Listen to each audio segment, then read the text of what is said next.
सकाळचे 8 वाजलेले आहेत आणि आज आम्ही लवकरच ब्रेकफास्टला आलेलो आहोत. आम्हाला आता पुढच्या रिसॉर्टच्या डिरेक्शनने जायचंय ना, म्हणून म्हणलं लवकर ब्रेकफास्ट करून मग निघावं. बघूया ब्रेकफास्टला काय काय आहे ते.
आजचा ड्रेस कोड होता कॉमोफ्लेज किंवा मिलिटरी टी शर्ट्स.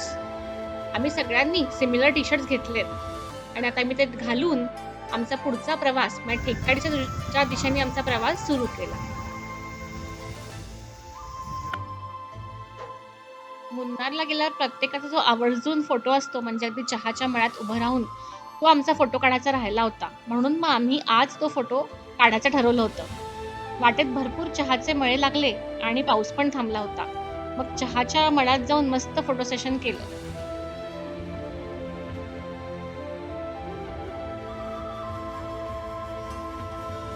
आजच्या दिवसाची पहिलं साईट सीइंग होतं ते म्हणजे स्पाइस गार्डन.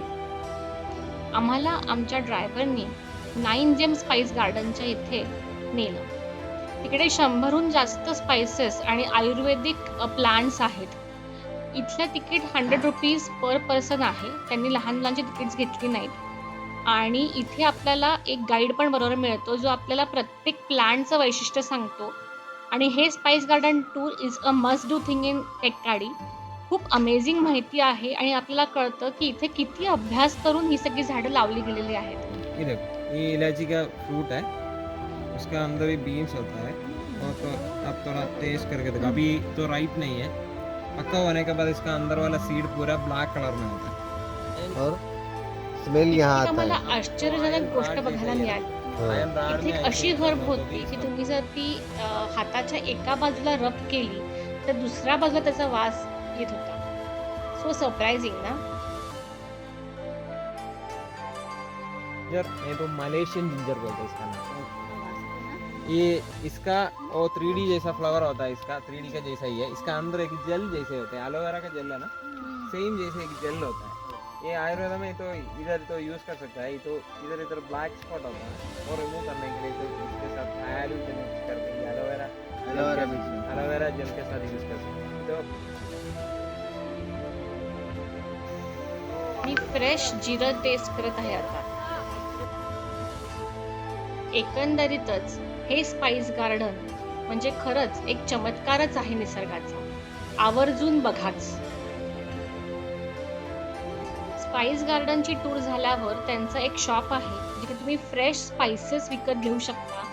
तिकडे मसाले सुद्धा आहेत, सांबार मसाला, त्यांचा फिश करी मसाला, चिकन मसाला. तसंच इकडची कोको पावडर आम्हाला खूप स्पेशल वाटली, कारण अगदी चिमुटभर जरी घातली तर ती इतकी स्ट्रॉंग होती की तुमच्या मिल्कला अगदी छान कोको फ्लेवर येईल. तर इथे पण आम्ही शॉपिंग केली.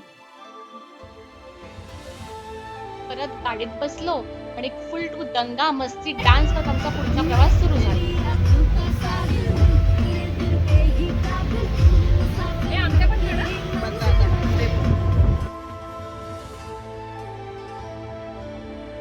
संध्याकाळ झाली आहे आणि आम्ही इकडचा ट्रेडिशनल डान्स कथकली डान्स बघायला आलो आहे. कथकली डान्स शो 5 वाजता आणि 6 वाजता असे 2 शोज आहेत आणि त्या प्रत्येक शोची तिकीट 200 रुपीज आहे. तुम्ही थोडंसं आधी येऊन त्यांचा मेकअप सुद्धा बघू शकता, कारण त्या मेकअपला 2 तास लागतात. हा डान्स खरंच खूप छान होता आणि त्यांनी प्रेक्षकांमधून पण एकाला बोलवून काही डेमोज दाखवले होते.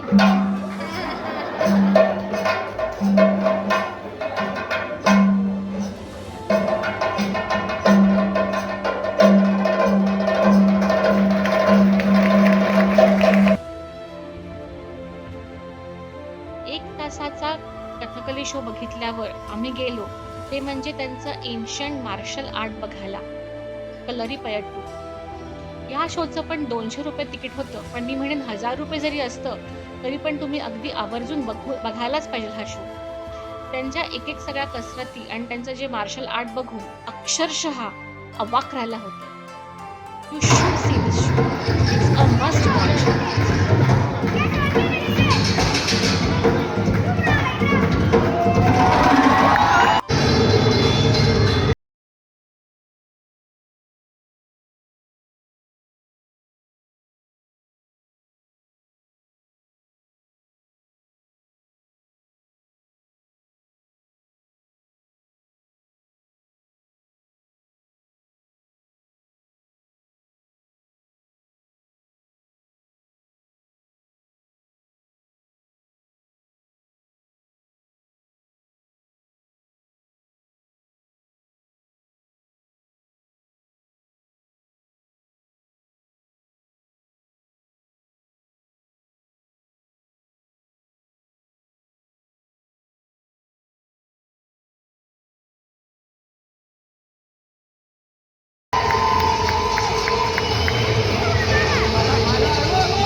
त्या तर फक्त ग्लिम्प्सेस होत्या.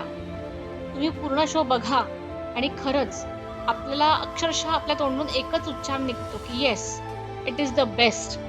आपल्याकडे पण इतक्या एन्शंट मार्शल आर्ट्स आहेत आणि त्या या लोकांनी प्रिझर्व्ह केल्यात, जपल्यात, याचं खूप कौतुक वाटतं. शो झाल्यावर तुम्ही त्यांच्या वेपन्स बरोबर आणि त्या सगळ्या एक्सपर्ट्स बरोबर फोटोज पण काढू शकता.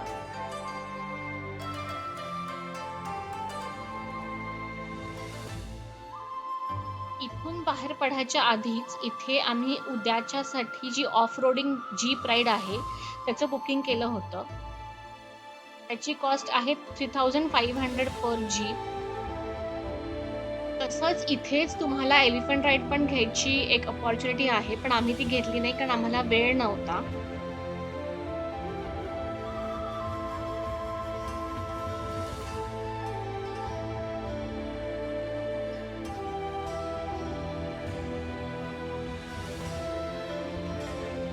संध्याकाळी आमचं जे इकडचं हेरिटेज रिसॉर्ट होतं तिकडेच आम्ही डिनर घेतलं, पण आय एम सो सॉरी मी डिनरचा फोटो नाही घेतला किंवा डिशेसचा फोटो नाही घेतला कारण आम्हाला खूप भूक लागली होती कारण मी लंच केलं नव्हतं आणि ह्या रिसॉर्टमधलं डिनर वॉज द बेस्ट. ह्या रिसॉर्टचा संपूर्ण व्हिडिओ मी उद्या टाकणारच आहे. दुसऱ्या दिवशी सकाळी 5:30 वाजता आमची जीप आम्हाला पिकअप करायला आली. मुलं थोडी कुरकुरकतच उठली, पण त्याच्यानंतर आम्ही त्या जीपमध्ये बसलो आणि मग जो अनुभव आम्ही घेतला तो लाईफ टाईम एक्सपिरियन्स होता.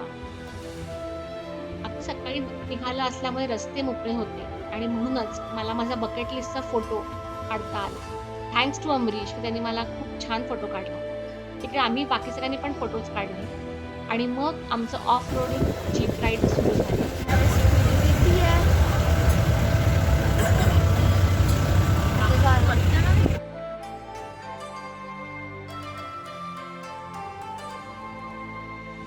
मग आमचं ऑफ रोडिंग जीप राईड सुरू झाली. तिकडे एका पॉईंटला त्यांनी आम्हाला काही फोटोसाठी थांबवलं. तिकडे एक फोटोग्राफर होता जो 5 मिनिटात फोटोज वेगळ्या वेगळ्या पोजेसचे फोटोज काढून देत होता. आम्ही तिकडे पण खूप फोटोज काढले. हे फोटोज काढल्यानंतर पुढे प्रॉपर अगदी रोड नसलेल्या रस्त्यावर जंगलाच्या आतमध्ये त्यांनी आम्हाला नेलं आणि it was such a thrilling experience. इतकी धमाल आली, आय कॅनॉट टेल यू.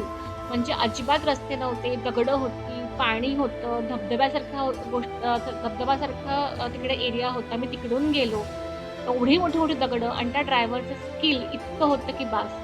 ही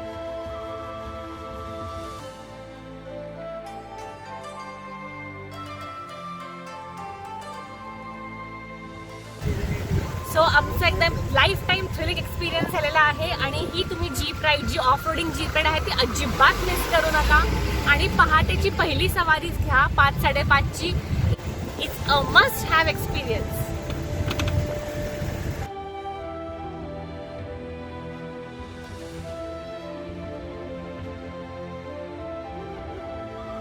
परत यायच्या वेळेस आता जवळ-जवळ सगळं उजाडलं आहे आणि आम्ही इकडे आता मॅगी ऑर्डर केली. मुलांना मॅगी खायची इच्छा झाली आणि अशा वातावरणात धुक्यामध्ये मॅगी खाण्याची मजाच वेगळी आहे. तसंच आम्ही आल्याचा चहा ऑर्डर केला आणि हा आल्याचा चहा इतका ऑसम होता आणि अजय आणि अमरीशने ब्लॅक टी ऑर्डर केला आणि तो ब्लॅक टी चहाच्या मळ्यात पिण्याची मजा काही औरच. एकंदरीतच आमचं आजच्या दिवसाची सुरुवात ऑसम अफलातून झाली. सो ठेकवाडीला आम्हाला खूप डायव्हर्स एक्सपिरियन्सेस अनुभवायला मिळाले आणि तुम्ही ह्या गोष्टी नक्की करा. आम्हाला इकडचं रिसॉर्ट खूपच जास्त आवडलं कारण अतिशय लो बजेटमध्ये आम्हाला एक बेस्ट प्रॉपर्टी मिळाली होती. या रिसॉर्टचा संपूर्ण इन डिटेल व्हिडिओ मी उद्या बनवून आपल्या चॅनलवर टाकणार आहे. सो नक्की बघा आणि तुम्ही ह्या सगळ्या इन्फॉर्मेशनचा नक्की लाभ घ्या. तसंच हा व्हिडिओ नक्की लाईक आणि शेअर करा आणि माझ्या चॅनल नक्की सबस्क्राईब करा. सो उद्या भेटूया. एक अगदी ऑसम हेरिटेज प्रॉपर्टी मी तुम्हाला उद्याच्या व्हिडिओमध्ये दाखवणार आहे. So till then now I will take your leave. Bye bye.